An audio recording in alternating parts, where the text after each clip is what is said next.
This is the Bartholomew Town Podcast. Hey everybody, welcome into another edition of the Bartholomew Town Podcast. It's Bill Bartholomew here with you for new episodes every Tuesday and Thursday, and of course, whenever breaking news happens. Today, welcoming back to the program, Corey Jones, this time in his capacity as a candidate for the Providence City Council. And there is so much to get into when we speak of Providence. And look, we know the saying, as the city of Providence goes, so goes the state of Rhode Island. I think that's totally true in practical terms, in terms of economics and in terms of, just the mechanics of what will make the state move forward. But I also think it's true in terms of vibe. I'm personally just so sick of hearing negative commentary surrounding the city. And as a resident of the city, and someone who works here as well and is proud of Providence, I think it's time that we start reframing some of the major issues and major challenges. And by the way, not to diminish them, but it's time to start reframing them as attainable goals, right? And as part of a vision that I think so many people have for what Providence can be and what the state of Rhode Island can be, while tapping into what Providence already has to offer. Does that make sense? It's kind of a roundabout way of saying that there's already a lot of great stuff happening in Providence. We need to tap into that and bolster what is good, and at the same time, start to pivot away from that which has been problematic for, in some cases, decades. So a great conversation with Corey, who was an executive director with Black Lives Matter Political Action Committee, a member of the McKee administration as a policy advisor, and now bringing his perspective to a Providence Council race that features a number of younger voices challenging some incumbents in a number of different races. And we even talk about that, whether or not they're framing themselves as a unified voice, a slate, if you will, in this upcoming 2022 Providence City Council election. Lots going on in the pod these days. You've probably noticed, if you're a regular listener, we have a few recurring series that are kicking off. One is our Inside Rhode Island Cannabis series presented by Pure Vita Labs, Inside Rhode Island Public Health, where we're going to examine topics that are basically not COVID or the hospital merger. There's a lot more to public health here in the state besides those two major issues. Again, not to dismiss them or diminish them, but that's happening. Inside Rhode Island Arts is another series that we're going to begin to launch on a regular basis. So that all in addition to the usual content that you receive here on BTOWN. And for even more content, make sure you follow me on social media, Twitter, Instagram, TikTok, Facebook, LinkedIn. Just search for me, Bill Bartholomew. And as always, thanks to all of you for listening and supporting this show and building it to where it is today. It means a lot to me. There's some exciting announcements coming up as well with respect to where the podcast is going. Stay tuned for those. And for today, Corey Jones on Rhode Island's podcast of record, BTOWN. My name is Corey Jones, candidate for City Council Ward 3. I was the former executive director of the Black Lives Matter RI PAC, and I'm running to create a city where my brother can have a good and safe recovery, where my cousin can have a successful reentry into society, and where I can raise a family and they thrive and have a good education. And happy to be here with you, Bill. This is my second time. Last time is when, we first started the PAC. And so excited to, continue to, be on the show. Absolutely. So look, Providence is in a pivotal moment right now. And there's really like two different ways that people assess this. There's a tendency for people who don't live in the city to look at things through one lens and sort of say, oh, well, I always use the expression that people think like somebody's going to jump out from behind a dumpster and like mug them or like break into their car or something like that. Or like, you've got people who make it seem like, anything south of downtown is like a war zone. Obviously that's not all true, yet at the same time, there are serious challenges. Most of them are systemic. Some of them are just by choice or design, but we have so many issues here on a baseline level. And I think the one that jumps out to everybody that we can all agree on, no matter where you stand in the region, is the education situation. We're in the midst of the turnaround. We've heard Commissioner Infante Green say that this turnaround process, the state takeover, is going to be extended until later in the decade. So just out of the gate, your take on education, should the city have control of the school system again? And as a counselor, what would your first steps be towards improving education in the city? Yeah, so I think the city should have control again. I think, in my opinion, stems from when you look across the nation, school takeovers have not been very successful. There's a state takeover book by Domingo something, but he's actually from Providence. And so, I think that what we need to do is we need to have an elected school board. My first steps and as city councilor would be pushing for more translation technology. So I was a substitute teacher at Alvarez High School, where over 90% of our students spoke a different language. English was their second language. And we had hard times even communicating with the kids to go to the bathroom or not. And so we have to be able to get over these language barriers. We have to bring in more multilingual instructors, which can be parents and can, also, bolster the economy while also pushing our community inside of our school and, allowing the folks who have the most skin in the game to be able to be part of the healing in the process of making our schools better. Yeah, I completely agree. That's such a great point. That is, it's mentioned, but it's not brought to the top of the pile, and it's so critical. I mean, I'm over here. I live by Alvarez, and I certainly understand that perspective, and it's critical. You look at New York City. I just heard Mayor Adams. He's pleading with the state board of regents to retain control of the schools because he's so happy with what's happening with New York City running its own schools. I think that hyper-localized approach is something that's missing. At the same time, people are going to say, well, wait a minute, you've got decades of issues. Some people would blame the union. Some people would say it's just more on a leadership side. I guess, number one, getting a superintendent in place, there's that. But what's your take? I guess, what's your message to Providence teachers? Because there are amazing teachers in this district, but if you talk to anybody inside the schools, there's also people who are not necessarily giving it 100%. Yeah, that's a good question. So, being that I was a substitute teacher, I think I saw firsthand what the challenges are. So my message to the teachers is that I'm on your side. I will continue to make it clear that the population that we work with is has some of the biggest challenges in the nation. And we have to create a plan that is tailor made to address those unique challenges. And that's what has not been done. We've been, using these cookie cutter approaches to deal with a problem that is very unique. I think that the teachers, already don't have enough resources and have been demoralized. I think things are getting better. I think, it's clear that to leaders that if we don't continue to show teachers appreciation, then we won't be able to retain them. I support the bonuses and the retention efforts. So I think that has been something successful in the school takeover. But I do believe that, our teachers need more resources and we need to address these unique challenges with unique approaches. And that's why I, specifically talked about the language barrier, right? And also, you touched a little bit on violence and crime. And, I think we need to work to make our schools a safer environment as well. You can't just throw, a couple SROs into the school and expect the environment to become safe. We have to, truly create diversion programs, create, nonviolence training and make sure that these are adequately and consistently funded throughout our schools. And, we have to work to make our schools a safe environment and bolster our school culture. And so there's a lot of work to be done. That's, going to take teachers, principals, administrators, state leaders, and city leaders.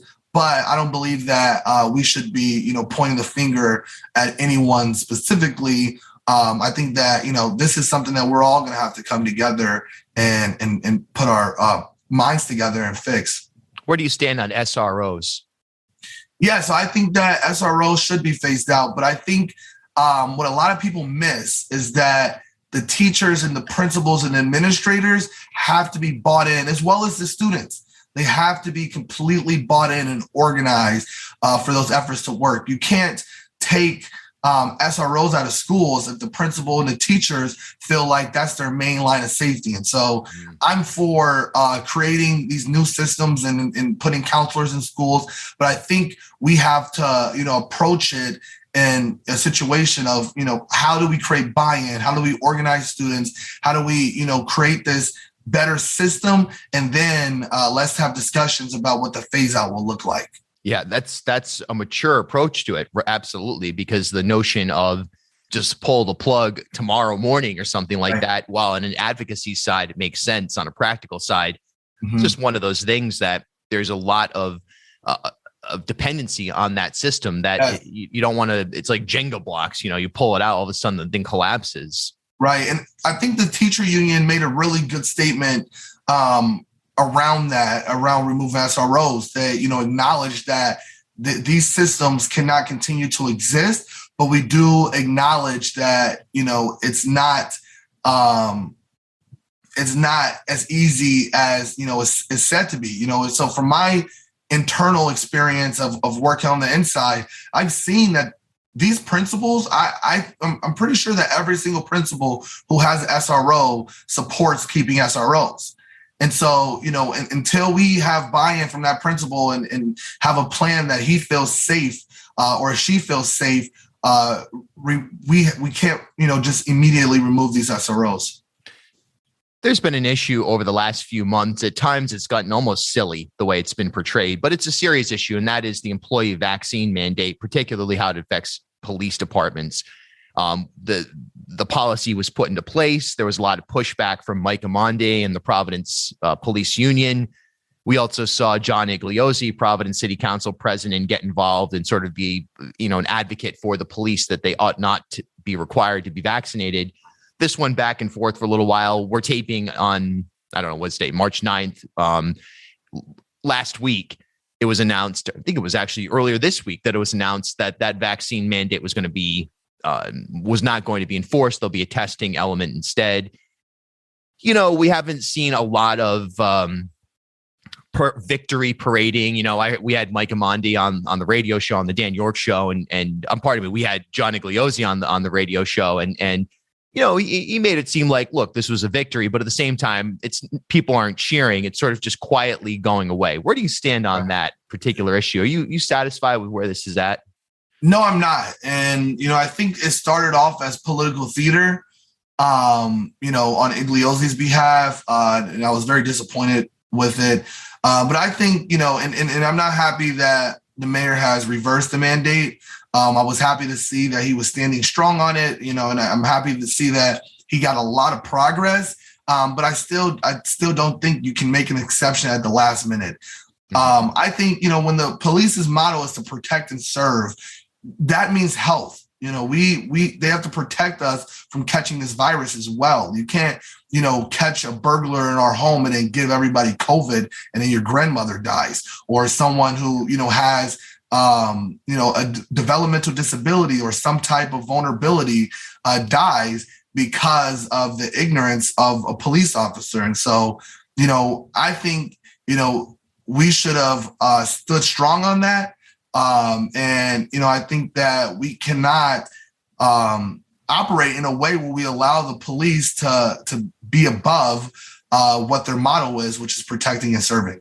Yeah. And then there's also the other side of it, too. We heard from a woman on the radio that says that she was an employee at City Hall for 30 years, actually 34 years. She was close to retirement. She didn't want to get the vaccine. And as such, she left her job and she was depressed about that. And she did so knowing that, look, I've got a choice to make. I don't feel comfortable getting the vaccine. Perhaps it was a medical or religious issue, whatever it is. At least she made the decision to accept the rule, accept the consequences. Right. Now, all of a sudden, they're saying, never mind. And she's out of a job. So it just seems like a mess. And I'm not sure how it got to this point. It doesn't, it seems like just pick a direction and go with it. I'm in favor of the vaccine mandate myself. I can't imagine why anyone wouldn't at this point go for it, but it's just flimsy. There's no question about it. Yeah, it's like, there's rules and they have to be followed. And if our police aren't following those rules, then, how do they expect anyone else to? It really is another extension of legal cynicism, right? Legal cynicism says that, if people don't believe that these systems will protect them, then they're going to take it into their own hands.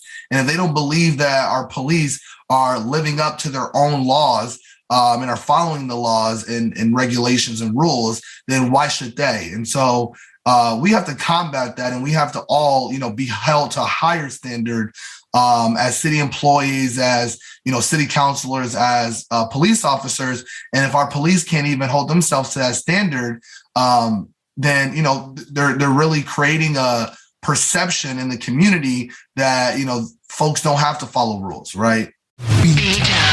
Support the podcast by visiting patreon.com/BartholomewTown or clicking the support link wherever you're listening right now. Do you want to reach tens of thousands of Rhode Islanders per month? Whether you're a small business, an organization, a political candidate, send me an email, bill@ripodcast.com, and I'll be happy to discuss some of the sponsorship packages that I offer where you can reach listeners through podcasting, radio, social media, and even more. bill@ripodcast.com. Now back to BTOWN. There's so much we could get into. A few quick ones. The pension issue in Providence is something that has been it's a major issue. I don't know that the pension system is about to collapse or anything like that. It's tough to say. I'm not really a financial analyst. Some people have told me that it's an extremely dangerous moment. Others have said, others that I respect their opinion on this stuff, have said, it's a little bit of an exaggeration. And, we're seeing, again, political theater with a special election that's going to take place around it and everything. Where do you stand on that? And as counselor, what would you do to ensure the pension system was solvent and properly dispersed?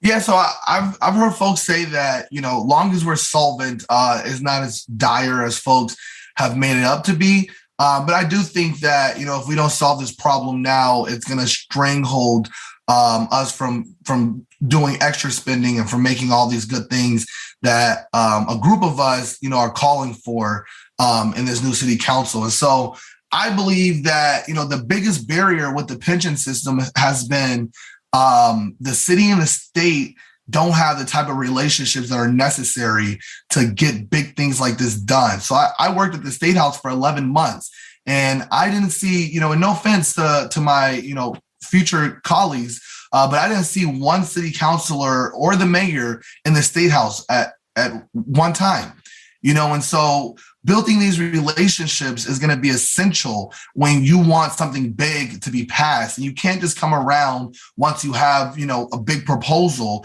You have to build those relationships before, be involved, and be advocating for things that support, the city at the state level. And so, I think that is the biggest, issue and challenge in passing this. Mello. 1 second. Mello. The dogs of Bartholomew Town. Someday I'm going to put a compilation together of. I'll bring them with me. Nice. But that's it. So, I hope that the current proposal passes. I am a little wary that by the time, it gets approved, that interest rates may go up. But I do think that, our next city council needs to build these relationships ahead of time. And they need to be ready to advocate, for stuff like increased funding through pilot. They need to be ready to advocate for a pension proposal that is going to help Providence and the rest of the state, because as Providence goes, the rest of the state goes. And so if we're not able to get a grip on that, then the whole state is going to be in a dire situation rather than Providence approaching one. No question about it. I mean, we saw some of this miscommunication or lack thereof with the whole South Water Street bike lane. I mean, what a fiasco that was. What an embarrassing situation. Just the back and forth on that. And, and even the state police stuff with, the increased crime. Yeah. I don't think we need state police, but I do think that there's a lot of programs at the state level that we can make available to our first responders at the city level that could decrease crime. For instance, the Real Jobs RI program. If we can, get high-paying jobs and workforce development training for folks that are, possibly predisposed to crime, involved in crime, connected to crime, we can significantly reduce crime at, zero effect to the city's budget, right? And so we have to work with our state leaders to be able to come up with plans that's going to help Providence and the state. And we can't be, going back and forth, doing, political dances and, more political theater. We have to actually work together or we're going to fail together. Yes. All so true. I couldn't agree more. That collaboration, that's something that is so important. Last couple of minutes, I guess. Well, you mentioned you worked at the State House. I guess expand on that. I'm just curious what that was like. What's your takeaway from being there and the McKee administration and kind of where things are right now in terms of just vibe, which is something that you can offer a unique perspective on, having been inside the building. Absolutely. So I think it was really interesting because I think the archaic institutions that have existed for so long make things very complex and complicated. Yep. And it takes a certain type of personality or skills to navigate in that system. And I think that, I found that I was pretty good at navigating through it. I found myself working with folks I would never have imagined, me working with. I actually championed a lot of my proposals with former town administrator or town manager from Lincoln, Joe Ullman, right? A Republican. Yep. And so, I want to talk about some of the things I got done. I was able to work with the AG's office and with the legislator to, push statewide body cameras on police. That was a assignment I was assigned to.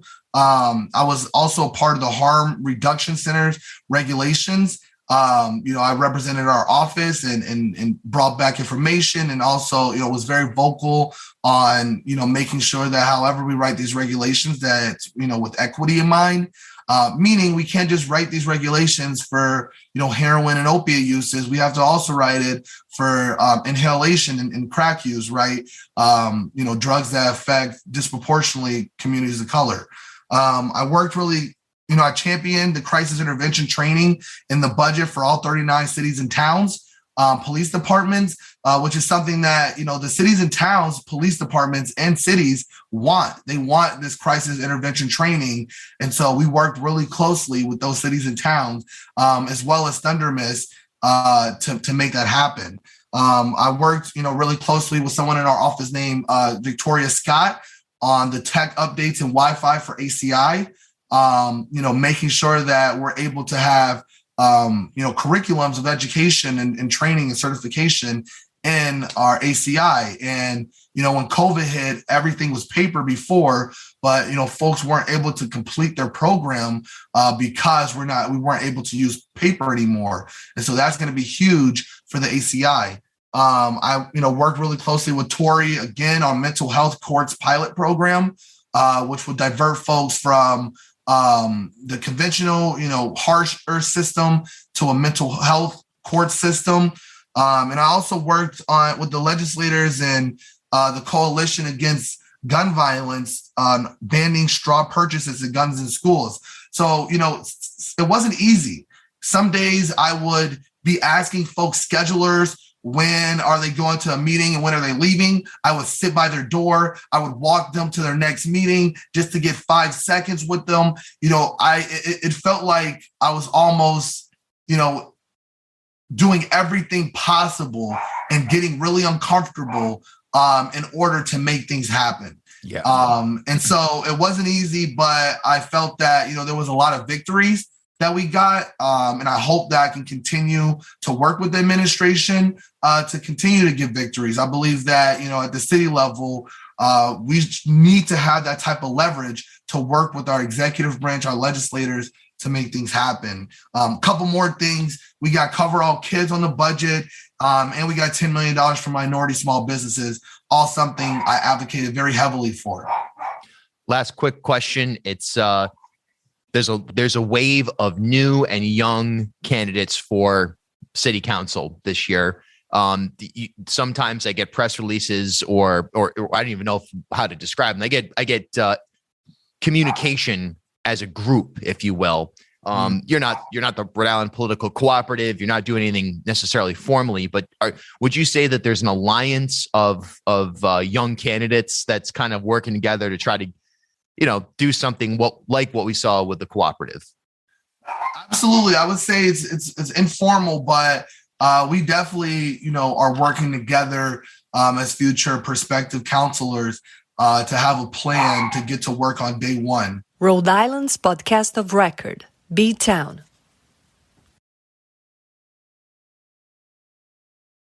At HealthSource RI for Employers, we provide access to health insurance to more than 1,100 local businesses and nonprofits, and 96% of them renew through us every year. Maybe it's our choice of 19 different health plans, our 10 years of customizing solutions, or our one local team of dedicated experts helping employers find quality health insurance. See how our numbers stack up for you. Learn more at healthsourceri.com/employers.